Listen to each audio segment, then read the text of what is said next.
Hi, everybody. It's me, Goofy. Welcome to the Fantasyland Concert Hall. Once a year we throw a party here in town. Once a year we turn our Paris upside down. Sir, you sir there. Yes, sir. Could you give us a little help today? Oh, yes, sir.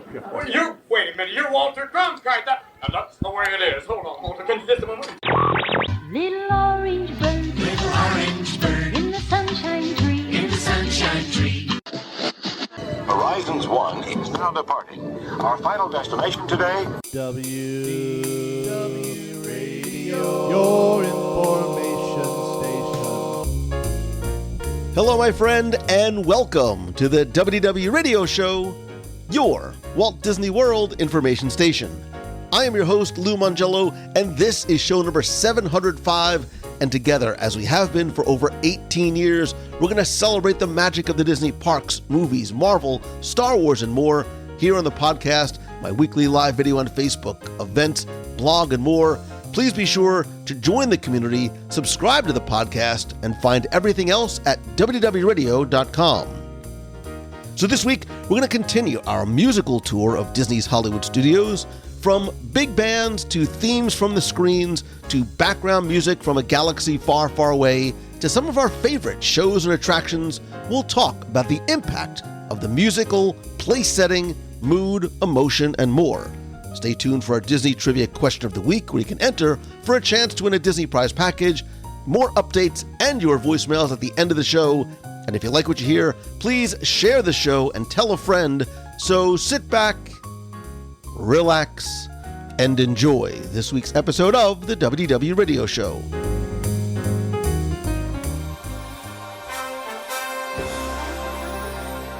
We're going to continue on our musical tour of Disney's Hollywood studios from where we left off last week at the end of Sunset Boulevard. We're going to backtrack down Sunset Boulevard to the hub of Disney's Hollywood studios in the Echo Lake area. Enjoy. All right, let's move from Sunset, because I could, and obviously we just did, spend all day there, over to Echo Lake, where, again, you start to...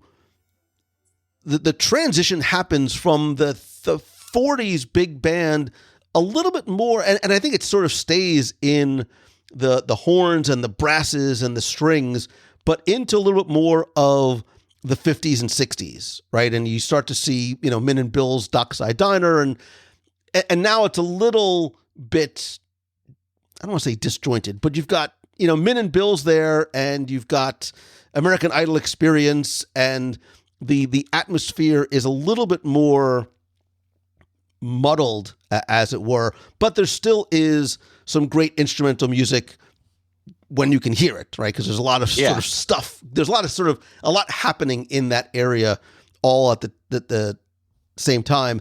But I remember, and I haven't been to and paid close attention, but I remember hearing music from Citizen Kane and music from Close Encounters, and kids, look it up, find it somewhere, like The Seventh Voyage of Sinbad, which I watched a gazillion times. It's like a Harryhausen thing, as a kid. And even music like from Aliens. And obviously, as you start to get closer, you'll start hearing music from Indiana Jones and Temple of Doom. Yeah, I have to be honest. I mean, Echo Lake is the one area that it just, I don't have a true memory or connection to the music in that area. I'm not saying that it wasn't there. I'm just saying I just have trouble remembering. I do remember Indiana Jones music. I do remember, I think I remember Citizen Kane too. So I remember it being there, but I think I just associated with another part of, maybe still part of the, closer to Hollywood. I'm not quite sure, but yeah, I don't have a lot to contribute in this one, because except for when it was a holiday overlay, which I absolutely loved. And I do want to just throw out a shout out. I know we're past the holidays, but I absolutely adore what they do at holidays in all of the parks. So we don't have to go into that. Well, because it's that nostalgic, retro, sentimental look. I look at some of those holiday decorations. I'm like, I'm at my grandmother's house, because, she had all those big sort of blow uppy, like blow mold. The blow molds. Yeah, exactly. Yeah, I know So- the intent as you're coming into Echo Lake is to get like brighter and brassier and kind of lead you into the 50s. I admittedly, like, I've even walked Echo Lake recently, like knowing the show was coming up and sort of tried to tune in a little bit more. And it's genuinely difficult to hear the music around Echo Lake, in large part, I guess, because of what you said, just sort of the way the sound carries. And you've got Indiana Jones right there, which is probably the dominating, like just that theme is sort of what I think of when I think of that area of the park and the sort of just the sounds of the boulder rolling and things like that overpower anything else that you hear. Big explosion at the end. Yeah, and sort of there's a, from where we are sort of standing virtually, we can either sort of go by Indiana Jones or go down Commissary Lane. I'll only mention Commissary Lane very quickly because, and I don't think they're there anymore, but for a long time, I guess until just a few years ago, this was sort of where they would kind of showcase sometimes songs from ABC shows. You'd find the gigantic posters up on the sides of the show building, but they would also play a lot of theme songs from shows like Home Improvement and Grey's Anatomy and Batman and Bewitched. Like, it was this weird sort of mix. Yes. You sort of never knew what you were going to get, but as a very sentimental guy, I loved it because it was almost like this little bit of roulette. You didn't know what you were going to get as you went down Commissary Lane, but I would always try and sort of like tilt up my head to listen to what was playing in the background.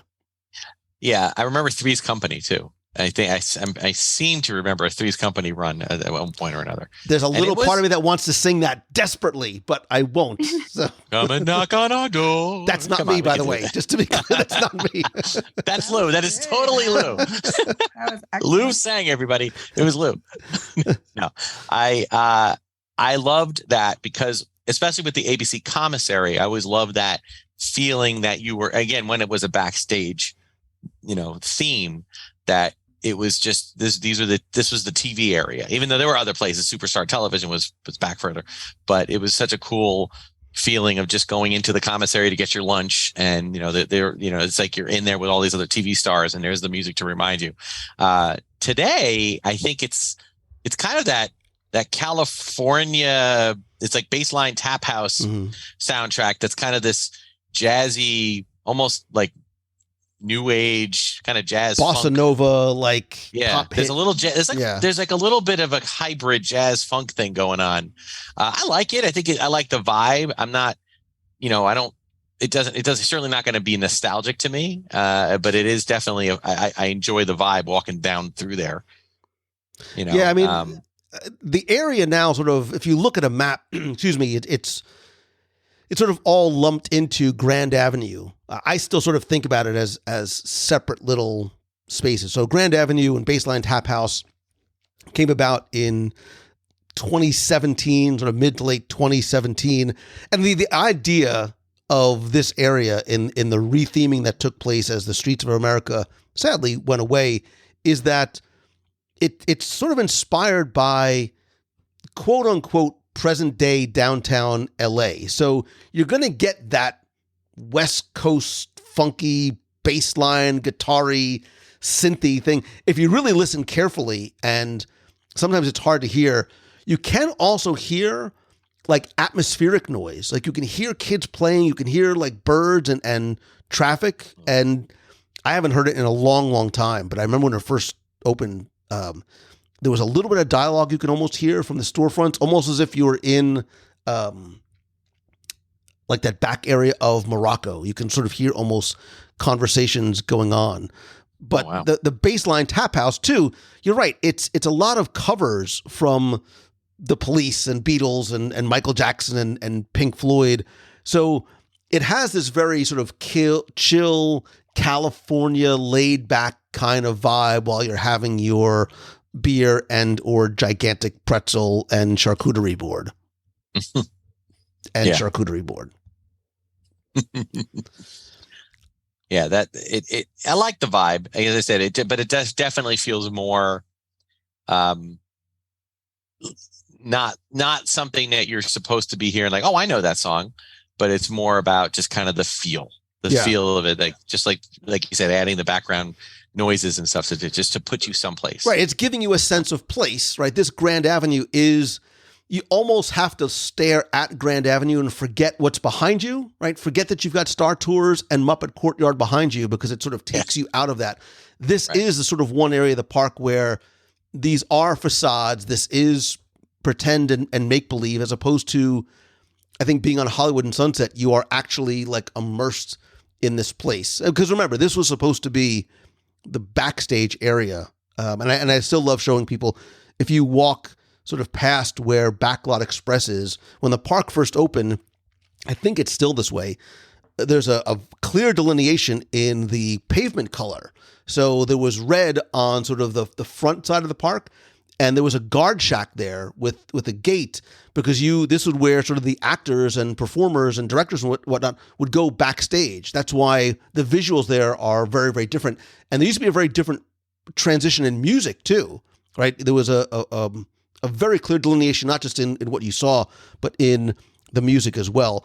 Certainly we have to mention the Muppet Courtyard, instrumentals from some of our favorite. I've always been a Muppet fan. So you're going to hear the Muppet Show theme, and we all sort of, I guess you can sing along with Mana Mana and moving right along and stepping out with a star. But to me, and I don't know if these were originated for this space originally, or these arrangements, but it always struck me as like the Muppet Show band, the Muppet Show pit group that you would see in the show. As if they were playing all these songs. They played the Muppet Show theme, then they played Mana Mana, then they played Moving Right Along. Then Can You Picture That? Stepping Out with a Star, I'm Gonna Always Love You, It's Not Easy Being Green. And it's just always in that style, and I just thought it was one of my first, I remember being a kid walking through it and thinking, this is really something. They're taking a whole genre, a very unique niche genre, and just kind of creating their own little world, in that space. And I really hope they bring it back. I don't think it exists in like the courtyard, right? And I don't, there's the music. Those, I don't think music. so. No, maybe someday. But and then of course that does connect. Should we talk about what's going on? So wait, very quick, Lisa, anything from this section before we bounce to another section of the park? We're going to do a little bit of jumping. I mean, I think Miss Piggy would be upset if we didn't mention her performance of Dream a Little Dream, but otherwise I'm How does that go again? How does it just favor us with a little I sang, your turn. Yeah. Before we you go ahead. You've proven yourselves. Before we get I can't do it in the Miss Piggy range, but we're going to go a little bit out of order. We're going to bounce across the center of the park to Animation Courtyard before we hit Toy Story Land, and then finish off with Star Wars Galaxy's Edge. I don't know why. It just seems to, for some reason, make sense to me. Animation Courtyard, again, like other sections of the park, evokes a sense of nostalgia. For some, it's more recent nostalgia than older nostalgia, whether it's animated movies like Cinderella or Little Mermaid or Lion King, or more recent nostalgia for things like, Disney Junior Live on Stage and Voyage of the Little Mermaid, where you can hear, I still think you can hear songs from the 90s, like A Bug's Life, which I haven't seen in a long time. I remember having a beautiful score. Into the Sunlight from Hunchback of Notre Dame. I love Alan Menken's music, especially in that very underrated and gorgeous film, Little Mermaid, Jungle Book, Jerry Goldsmith's suite from Mulan, and some of the transformation music from Beauty and the Beast, which a lot of the music that was, I think, chosen here was really smart, because I think it's very emotionally evocative, right? There's no dialogue, but a lot of these pieces seem to have, and forgive me because I'm not the musician in the room, but there is this there's this emotional swell that happens, and sort of these peaks and valleys of emotion with some of these songs, right? So like Hunchback of Notre Dame, like Into the Sunlight it's a very sort of mood setting piece. I don't know how else to put it. Whereas things like Mulan is much more, it's slightly more upbeat, but then you also get some of the hints of reflection in there as well. The Beauty and the Beast one is a little bit more of a tragic feel to it. So there's nothing sad about the music here, but I think it very much can take you on this wonderful sort of emotional journey if you sort of just close your eyes and pay attention to the music, not the screaming kid in the stroller that's sweating, but the music that's playing in the background. Absolutely. The Bug's Life suite by itself, you know, it kind of sets the tone as almost something comical. Like it almost has like Randy Newman, right? Randy Newman. Yeah. He always has a great style of which he writes for a lot of the Pixar movies, that just gives it just very playful. I like to call it playful. Then you change gears into the Sunlight, and it's just so much more. It just emotes something very different, which then goes into things like Little Mermaid and Mulan, all these different ideas. And I find it interesting that they're using all of this for the animation courtyard, you know, back in the day when it was all about animation. But they're using these very specific songs and pieces to help kind of tell the background, you know, be part of the story of this area, which I found, you know, so many different emotions from like those 6 or 7 different pieces. And I love it. I think it's great. And I do listen to that. Lisa was mentioning you listen to loops. I put that loop on all the time. I love just listening to that loop of the animation music just because it's just gorgeous. So. Lisa? Yeah, I miss my days in animation courtyard. Now that my kids have sort of outgrown Disney Junior Live on stage, we're not there anymore. But I always appreciated how they kind of bridged the gap between the generations by playing that music. You know, even if you might be there so that your kid can see Doc McStuffins, which is also awesome, but not of my generation.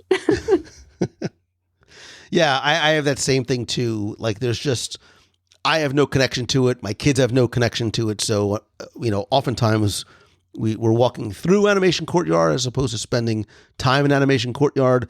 I think as time goes on and whatever may potentially happen to like that launch bay area and stuff back there, it might be interesting to see. I do miss what used to be there when the animation courtyard really did celebrate, and that building really did celebrate the history and the beauty of animation and some of the stuff that was lost along the way. I will say very quickly, though, I did mention earlier on, so you're not going to hear any music from like George Wilkins or George Bruns. This actually, you can, the Jungle Book music, the Jungle Book score is from George Bruns. Actually, there's a lot of Alan Menken music in there, which I love. Yeah. I absolutely love Alan Menken music. I'm not sure if I'm ready to die on this hill just yet, but because I love the Sherman Brothers music so very much, but I will say Compass of Your Heart, which is from Tokyo Disney Sea, may be the single greatest theme park piece of music ever. Richard Sherman, I'm so sorry, but it's an Alan Menken piece and it's gorgeous. Oh. Yeah. What's it called? Compass of Your Heart. I'll have to look for that one. I'll link to it in the show notes. Find the video on YouTube of Alan Menken performing it live in English at Tokyo's D23. If you don't cry, I mean, if you don't cry, it's fine, but it's an incredibly moving piece. And shameless plug, if you want to hear my interview with Alan Menken, it was back on show 196, which now seems like eons ago. 196. Wow. I know. I was 11 when I did that interview. So. All right, let's move over to Toy Story Land and then Star Wars Galaxy's Edge. Toy Story Land should just be called, for our purposes today, Randy Newman Land, because it does feature a wonderful, almost sort of a sing-along version of a music loop, because the instrumental versions of You Got a Friend in Me and Strange Things and Woody's Roundup from the 4 Toy Story films are such a part of the zeitgeist and us and our history. It's very easy, and it's also, you know, clearly appropriate place-setting music as well. Very uplifting, very happy. I don't think that there is the, oh God, I'm drawing the blank now. The sad song about Jesse, I don't think is in the loop. I think all of the music is When Somebody Loves You. Yeah. Yeah. Tearjerker, man. When She Loved Me. She Loved Me. It might be there. I heard that instrumental there, but I'm not sure. Yeah. Maybe I've just blocked it out because I just It's just so gosh darn sad. But yes, instrumentally, it's just very beautiful. So I do believe it's instrumentally somewhere, maybe in the queue for Toy Story Midway Mania. Yeah, I'm pretty sure it's in there. But again, as I mentioned earlier, Randy Newman, I mean, come on, playful is a great way to describe his not all of his writing, but a lot of what he does with Pixar. And what a great thing to put in Toy Story Land is something that's playful. So that's, you can't beat that.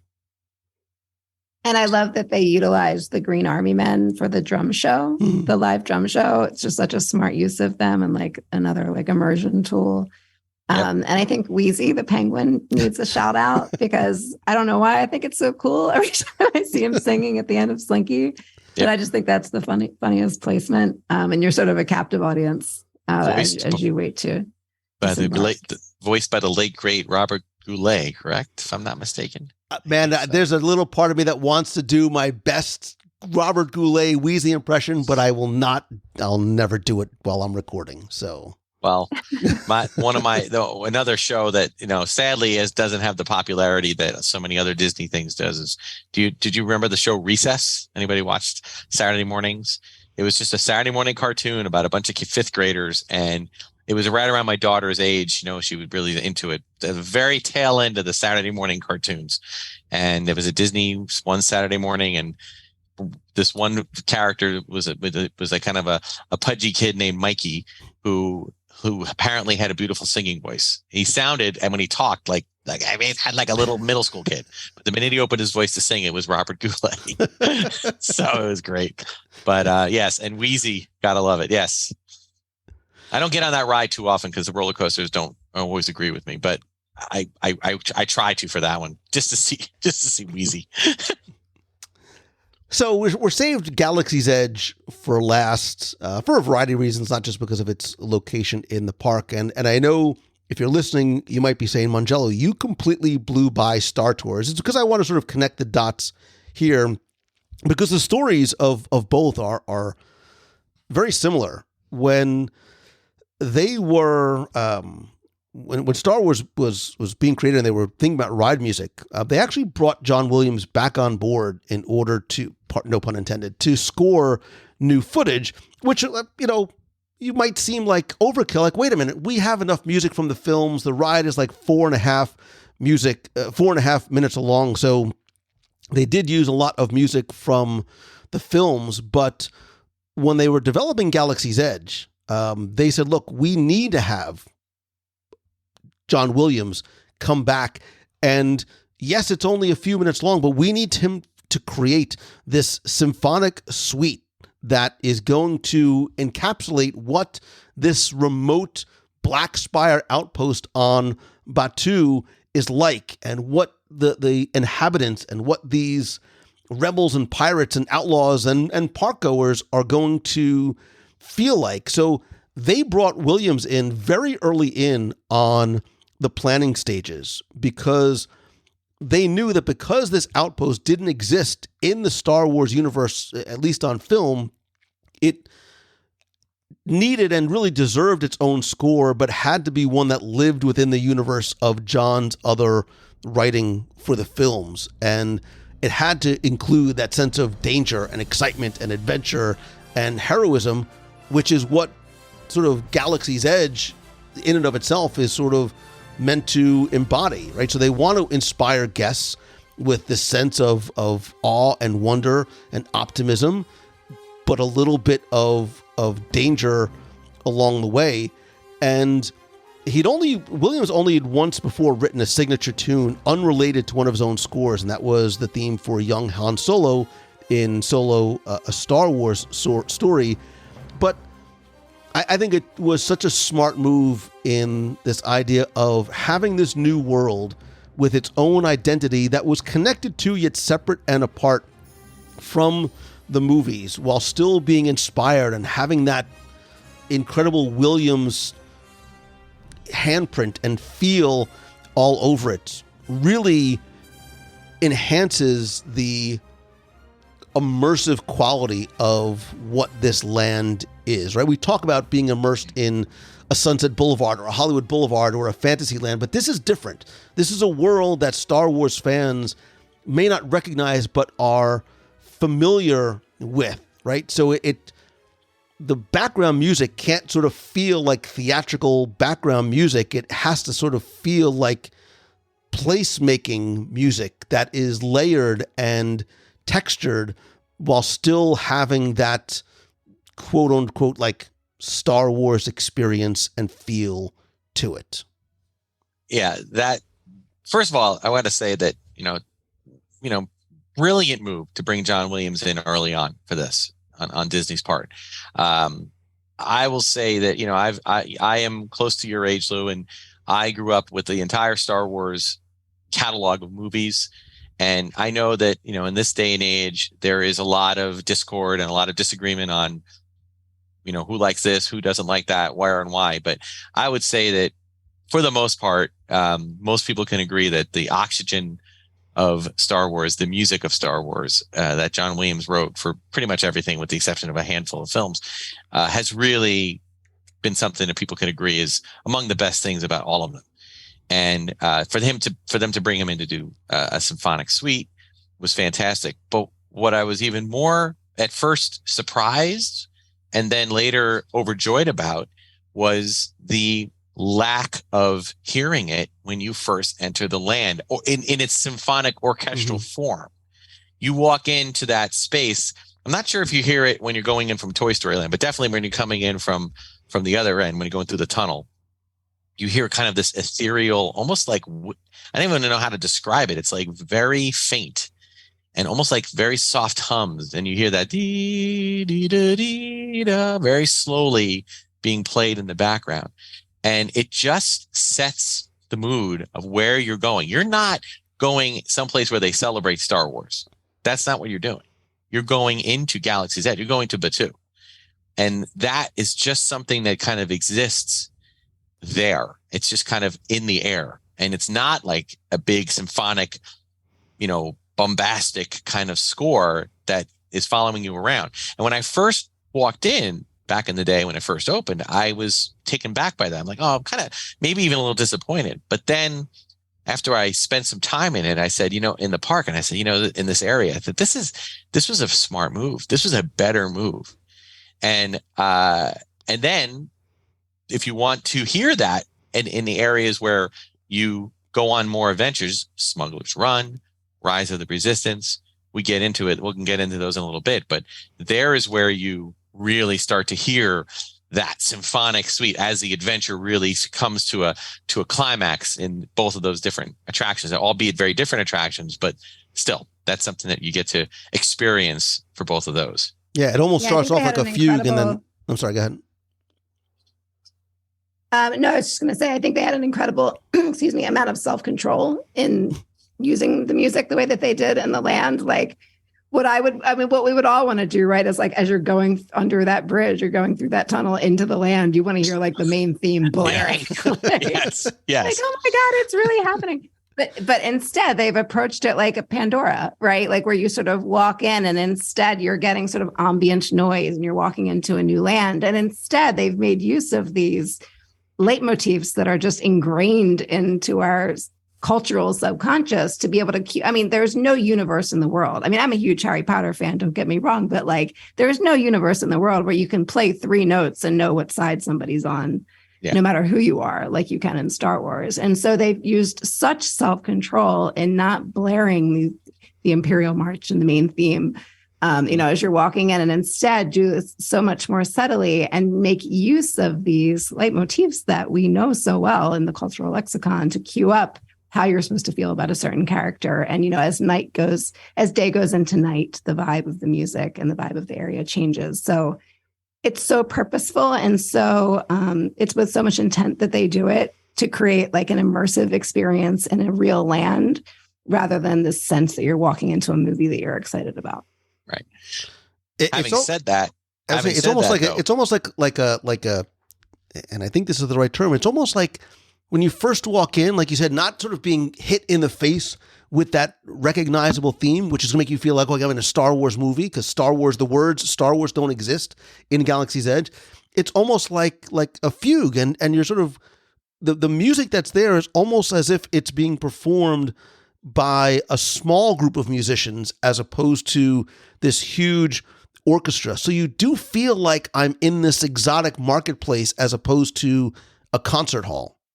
Mm-hmm. Right. And all throughout the land. And you do get a little sense of going under that bridge. You get past the, adjacent to the stalls, to the shopping stalls and everything. You do get that little radio station, which occasionally plays diegetic music, which we'll talk about in more detail once we go into Oga's Cantina.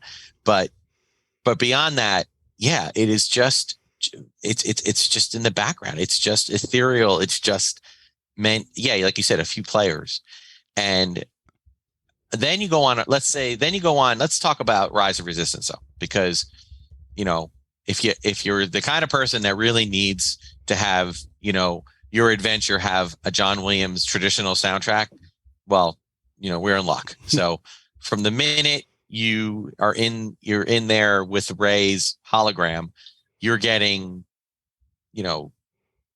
cue after cue after cue of John Williams music, and just puts you right into that mood without it overtaking it. It's just presented so perfectly. And it goes all over the place. You get Rey's theme, you get the First Order, Rise of Resistance, a lot of sequel trilogy music, which, again, love the sequels, hate the sequels.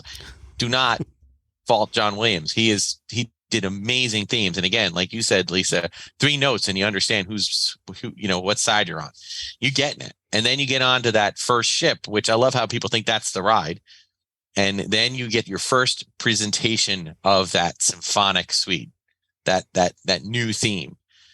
And it just takes you through there. You get some more battle music as you're getting taken over. Then you get captured by the ship. You're in the First Order. You're taken through with all in the hangar bay. And then you get that dark, ominous thing that just sets the mood, and puts you in that, kind of freaks you out, and then it continues and on, and then you're on the ride, and then for people, as if you're thinking it's going to be nothing but sequel music. Oh, then you hear Empire Strikes Back, Battle of Hoth music, which just fits the theme. It fit.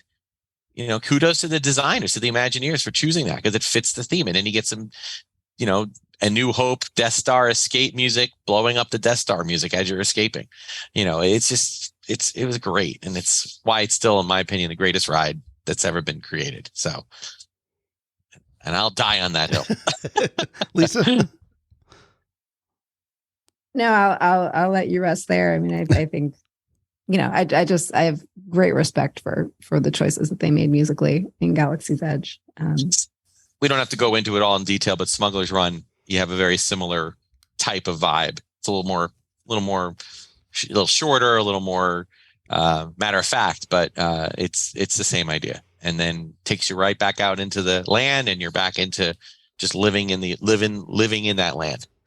Before we take a break and step into Oga's Cantina, the original music that John Williams, wrote for Star Wars Galaxy's Edge is not the first original Williams score that he's written for a theme park attraction. What was the very first music that John Williams wrote for a theme park attraction? For a theme park attraction? Can I get one hint? Was it a Star Wars theme or no? It was not. And okay. It was not necessarily in Walt Disney World. Okay. Lisa is asking Jeeves frantically. Jurassic, something with Jurassic and Universal? Close, but Harry no Potter cigar. Or something Harry Potter? Not Harry Potter either. Oh boy. He wrote Jaws. The Jaws ride. Oh, you're so close, but not really. Because he adapted his Oscar-winning score for E.T. the Extraterrestrial for a new theme for one of E.T.'s elders back in 1990. Obviously, didn't necessarily get as much play as Galaxy's Edge does, but there is your little bit of useless knowledge that you can take with you and do with it what you like. So thank you for sharing. It's what I do. I'm full of useless knowledge. All right, let's step into Oga's Cantina, which there are so many reasons. Top 10 reasons why we love Oga's Cantina. DJ Rex, you and your 18-track playlist is just one of the reasons. Lisa, any thoughts, Will?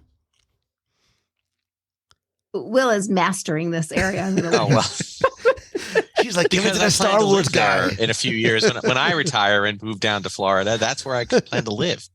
Now, the first of all, great sense of story with the idea of moving Rex from Star Tours to becoming a DJ.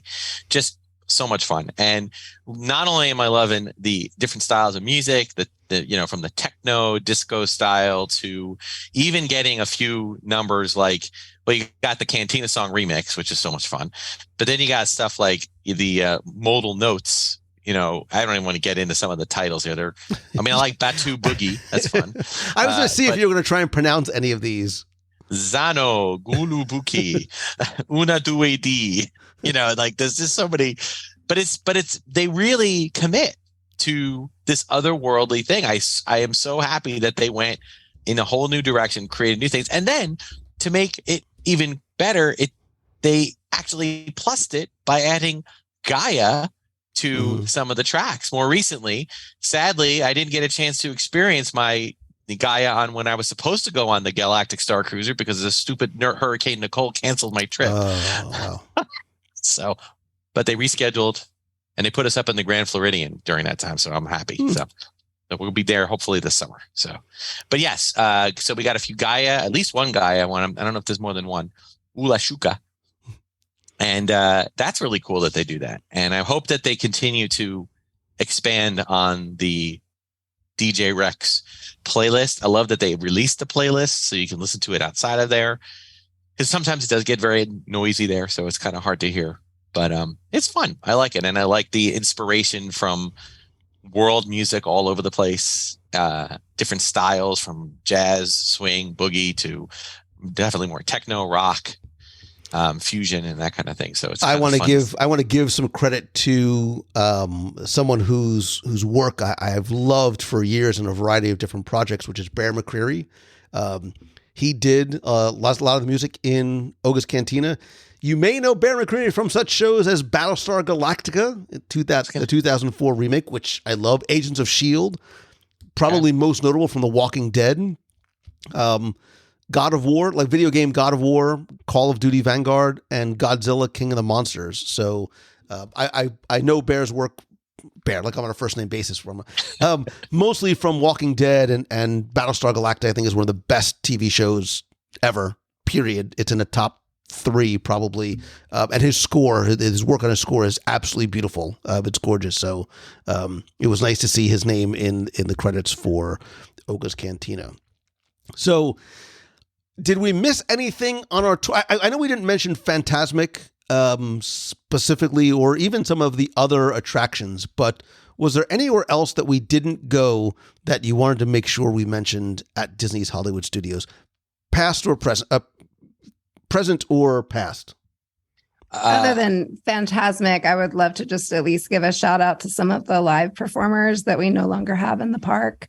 I loved Mulch, Sweat, and Shears. I thought they were so much fun.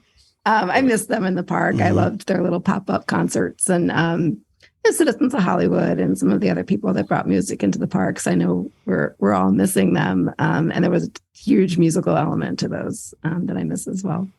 I also wanted to make a shout out for the March of the First Order, which was, I know it's a simple little thing.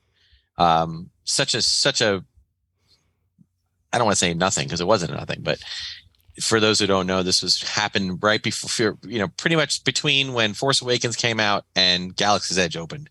There was a few years where every day, about 6 or 7 times a day, Captain Phasma would march in with the March of the First Order, and they would just march down Hollywood Boulevard, go up to the hub area, do a little quick, say a few things about, you must all follow the First Order, and then march back and leave.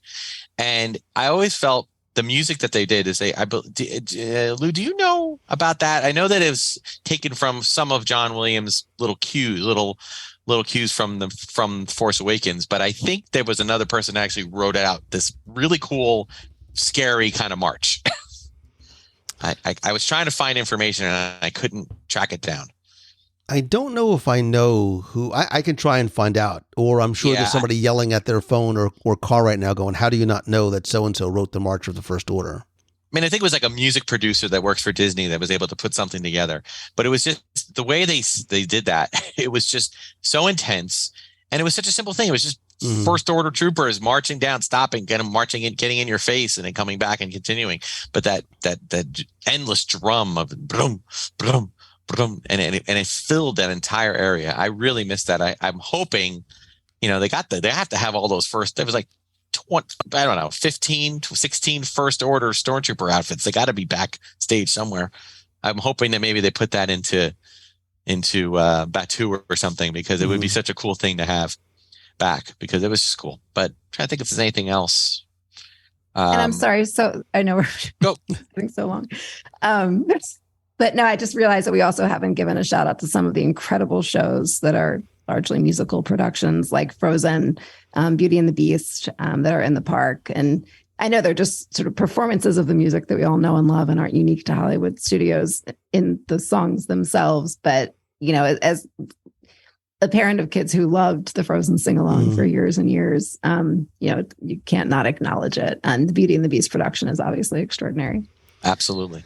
I did want to mention a couple of extinct attractions and entertainment that I think had, and again, it's music from the shows, not necessarily anything that was specifically written, but from like 95, 96 through the early 2000s, if you ever had a chance to see The Hunchback of Notre Dame, a musical adventure, which was unfortunately in an open air theater, which in the middle of summer was ridiculously hot, but spectacular and beautiful. And I love the music from there.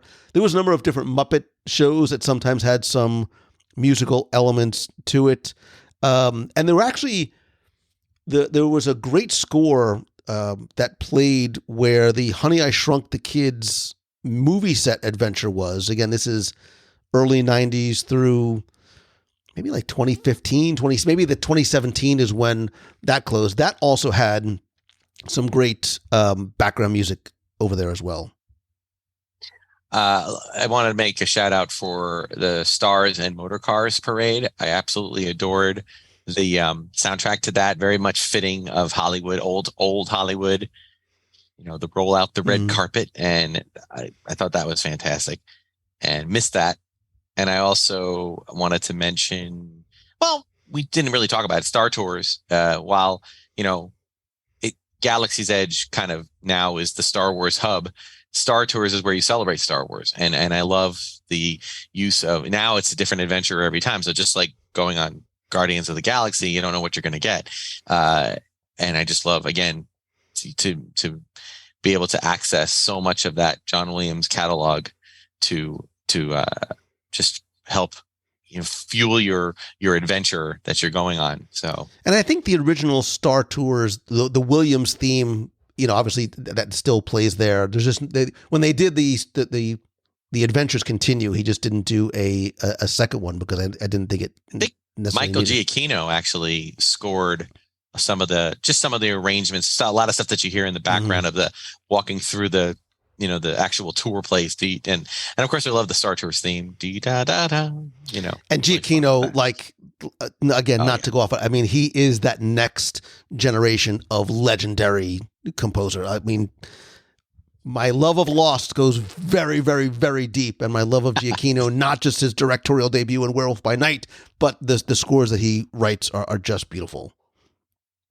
That documentary about him was fantastic, wasn't it? Yeah. Director by Night on by Disney Night Plus. Yeah. So, all right. So where does Disney's Hollywood Studios, in terms of music, Lisa and Will, where does it fit for you in terms of music in the parks? Take sort of a 30,000-foot view, as you sort of look at this and comparing and contrasting with your affection for music from other Disney parks. It doesn't feel like a fair comparison to me because, after a 2-hour conversation, I'm sorry to tell you, it ranks probably third among my park music, but that's not fair to say because it ranks that way because it's not the point, right? Like the point of Epcot is to transport you in Epcot. The point of Magic Kingdom is to transport you to this, perfect fairy tale world. But Hollywood Studios isn't about that, right? It's about like taking you back to the golden age of Hollywood or into the land of Toy Story. It's to transport you into, it's using the familiarity of the music that's in your subconscious to transport you to where they want you to be.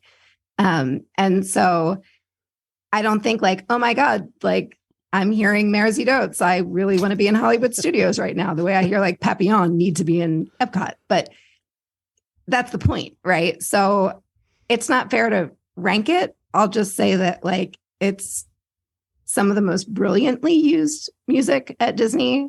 And the fact that I don't hear that music and need to be in a theme park speaks to what a good job that they did. Will? Yeah. It's number one. I feel I understand what Lisa's saying, and I definitely agree with everything she's saying in terms of how it's the whole design of it is just different.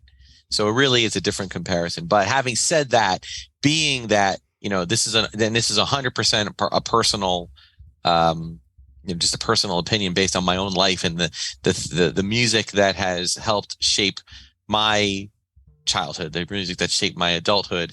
And again, I speak to this not just as just an average Disney fan or a fan of movies or Star Wars or anything else, but also as someone who grew up with music as a career. I really feel that there's just so much in that particular space, from Muppets to Big Band to Star Wars to other animated theme music to Toy Story that just shaped my personal upbringing and life and the life I had with my wife and my daughter and everything that, I feel that it just does such an amazing job that it does its job so well that I have to put it at the top for me, not only edging out a little bit because I feel Epcot and Magic Kingdom and eventually when you discuss it, Animal Kingdom are so good at that as well. But but do things differently and for different reasons. So I also wanted to point out that I was thinking about this as we were talking. Even the bus, when you take the Disney bus service from like the hotel there, and they have music playing on there. Well, it's almost kind of funny because there you're just hearing movie themes. So there again, you'll hear Harry Potter, you'll hear the Batman theme from 1989, you'll hear my favorite, the theme from the Broadway musical movie version 2005 of Mel Brooks's The Producers, which we actually did. My wife and my daughter and I all put that show on in a community theater a few years back. So when we're sitting in the bus waiting to go and we hear the overture to The Producers, we're like, what? And if the overture to The Producers, I'm not going to say what the title of the song is, but the song, Mel, and I'm like, I never thought I would hear that melody on a Disney bus. I'm hysterical and I'm wet. Anyway, all right. If I can give you both, and I know, Lisa, it's easier for you, but if I can give you both the ability to snap your fingers, have one snack item from Disney's Hollywood Studios, and you can sit down somewhere and just close your eyes with your snack and listen to the background music, not ride a single attraction, not walk and wander, but sit. What is your snack and where do you go? Ladies first, go. Plus, we know that Will's going to Galaxy's Edge anyway, so it doesn't matter. This was supposed to be easy for me. Yes. I don't know. I'm going to get a soft pretzel and go sit on Sunset Boulevard. Okay. I'm going to get the calf, the cold calf with the little chocolate cereal on the inside of it. Cocoa Puffs. But I'm going to go to a very specific place. I would like to go back to Star Tours where I can hear some of that great John Williams music kind of play a little bit more, particularly over by that Ewok village, queue. Which is a place I like to call home, is my little Ewok village. I will go to the other side of the street on Sunset Boulevard. I will be sitting in the shade somewhere. It doesn't exist, but I'm going to get a Cobb salad to go from the Brown Derby, and I will sit at a picnic table in the shade and just close my eyes and listen to that beautiful, brassy, stringy, jazzy, big band music from the 30s and 40s. A little less far away from Tower of Terror, a little more on the upbeaty side. So maybe somewhere in the middle of Hollywood Studios where the luggage is. I'll be sitting on that little bench where the luggage is in the middle of Hollywood Studios. But I would also like to know from you, our friend who has been sitting here listening and hopefully enjoying our discussion of the music of Hollywood Studios with us, what your favorite piece or area or type of music that you can find in Disney's Hollywood Studios is or was. Maybe there's something that is now extinct that you miss and loved from Hollywood Studios. Lights, Motors, Action, may you rest in peace. Streets of America and the Backlot Tour and the Golden Girls house, may you all rest in peace. I would love to hear from you. You can call the voicemail at 407-900-9391. That's 407-900-WDW1. And I will play it on the air. Let us know what you miss or what you love from Disney's Hollywood Studios. Or I'll also post this question in the Clubhouse on Facebook at WDWRadio.com/Clubhouse. And you can join the community and conversation there. Lisa and Will, thank you both again for joining me. Please tell everybody where they can find you, Lisa and Will, on social, etc. My name is Lisa Donato Glassner. You can find me on my site, thecastlerun.com, where we tell the tale of our rebuilding and rewriting our lives here a mile from Disney World. On that site, you'll also find my shop, Core Memory Candles, where we recreate the sense of Disney for you to have in your own home. And you can find me across social, similarly, The Castle Runner on Instagram and also on Facebook. And for me, you can find me, I'm Will Magalio, and you can actually find me on YouTube. I have a channel called Darth Tuba, Star Wars Unboxing Show, where it's an unboxing, collecting all things Star Wars channel. Just do a search for Darth Tuba, and you'll probably find it on YouTube. And that's kind of my handle in Instagram and Twitter at Darth Tuba. Darth Tuba's Star Wars Unboxing page on Facebook, and you can email me darthtuba77@gmail.com. And if you're going to be in the parks this coming April during spring break, the week after Easter, I will be there with my marching band, marching down the Magic Kingdom, I believe on that Tuesday, whichever that day is. I think it's the 11th. And with my band, so I'm excited to. And on Wednesday in Disney Springs with my orchestra, so we're gonna have a fun time with that. Oh, we're gonna have to come and try and check you out while you are there, and have a snack along the way. Guys, thank you so very much for joining me on this musical journey, 2 years in the making, to Disney's Hollywood Studios. I sincerely appreciate it, and now want a snack.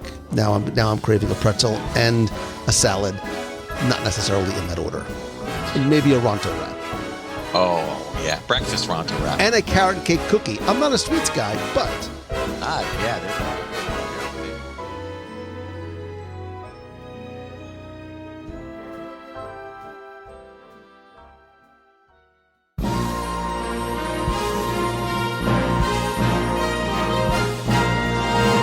It's time for our Walt Disney World Trivia Question of the Week, where I invite you to test your knowledge of Walt Disney World's history, or see how you pay attention to the details in what you see, hear, taste, or remember. If you think you know the answer, you can enter for a chance to win a Disney prize package.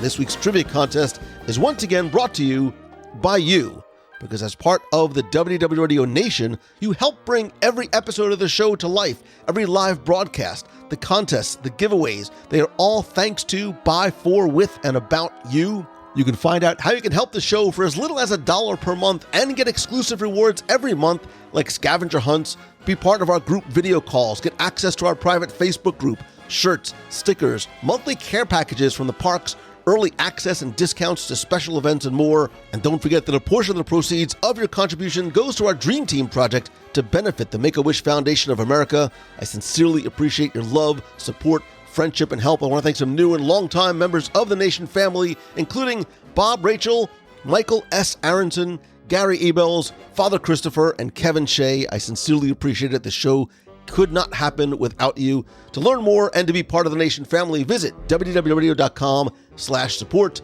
Now, before we get to this week's question, we're going to go back, review last week, and select our winner. So with the closing of Splash Mountain in Walt Disney World this past week, I wanted to ask you a question about Splash Mountain, not just in Walt Disney World, but around the world, as I asked you to tell me what order did each of the Splash Mountains around the world in Walt Disney World, Disneyland, and Tokyo Disneyland open in. First, thanks to so many of you entered, got this one correct, and knew that the order was Disneyland on July 17th, 1989, then Tokyo Disneyland on October 1st, 1992, Walt Disney World actually opened the next day on October 2nd, 1992. And somewhat unrelated to the question, but I thought it was funny anyway, if you remember, when Splash Mountain opened on July 17th, they did a TV special specifically about it, starring Ernest as Jim Varney. You can find it on YouTube. It's actually quite funny. Anyway, I took all the correct entries, randomly selected one, and last week you were playing for a prize package that includes a WDW Radio mug, a pin, and a mystery prize. And last week's winner, randomly selected, is Ali Padilla. So Ali, congratulations. I will get your prize package out to you right away. If you played last week and didn't win, that's okay, because here's your next chance to enter in this week's Walt Disney World Trivia Challenge. So we're going to stay in and around Disney's Hollywood/MGM studios this week, as I want you to think back to opening day, May 1st, 1989, and tell me what opening day attractions at Disney MGM Studios are still open for guests to enjoy today. What opening day Disney MGM Studios attractions are still open for guests to enjoy today? You have until Sunday, February 5th at 11:59 p.m. Eastern to go to WDWRadio.com, click on this week's podcast, use the form there. And again, this week you're going to play for a WDW Radio mug, a pin, and a mystery prize. So good luck and have fun.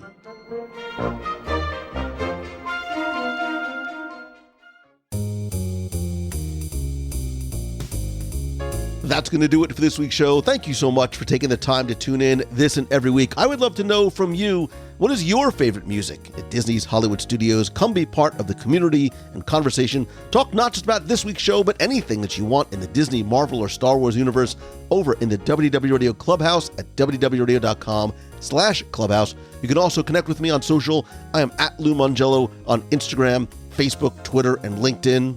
Please also like the WDW Radio page on Facebook at facebook.com/WDW Radio. Turn on notifications so you don't miss a thing, including our Wednesday night WDW Radio live show every Wednesday, 7:30 p.m. Eastern. I'll either be live from the home studio talking about this week's show and what is new and news in Walt Disney World, taking your questions and calls, playing some fun interactive games, and lots more. Again, that's every Wednesday, 7:30 p.m. Eastern at WDWRadiolive.com. If you have a question you'd like me to answer on the air, you can email me, lou@wdwradio.com, or call the voicemail with a question, a comment, talk about this week's show, or just a hello from the parks at 407-900-9391. That's 407-900-WDW1, and I will play it on the show. And of course, as much as I love connecting and talking with you online, nothing beats a handshake and a hug, so check out our events page at wdwradio.com/events.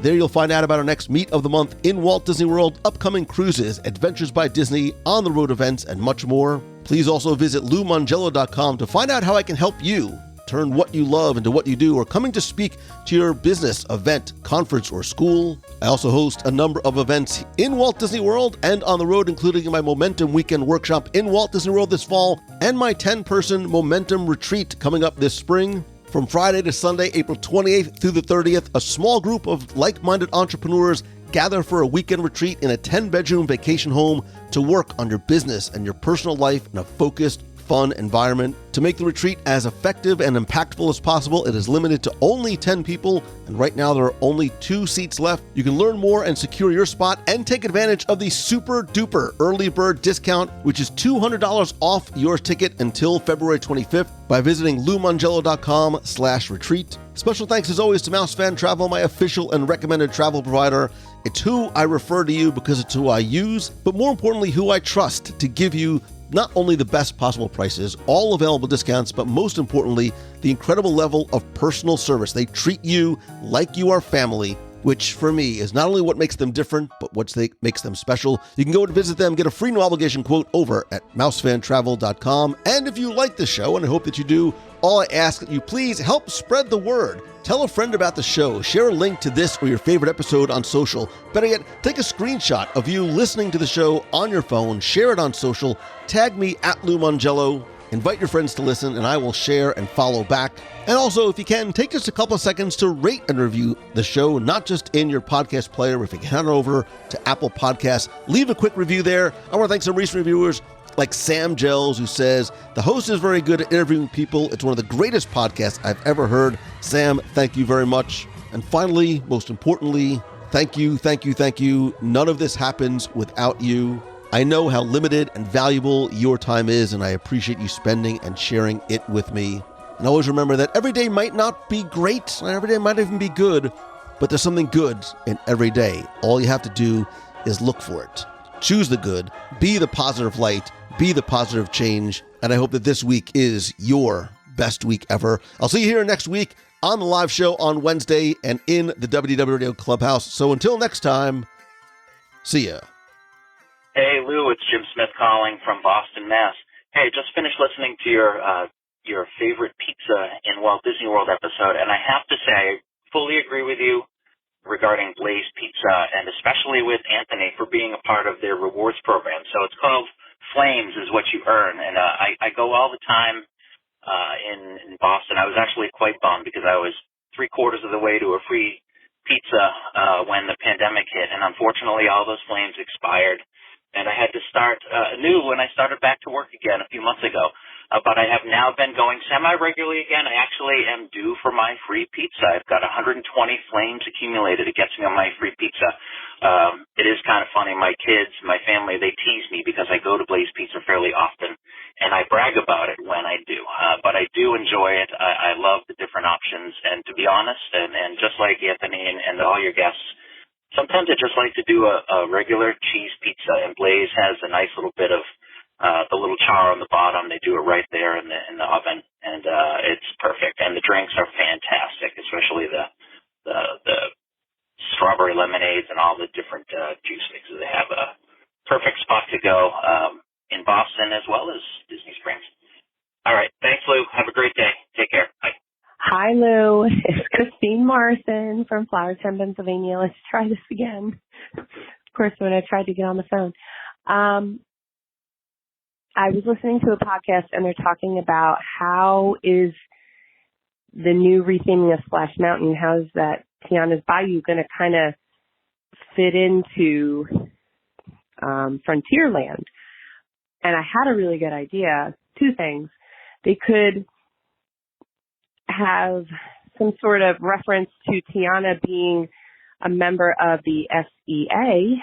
That would kind of tie her back to Adventureland and Frontierland.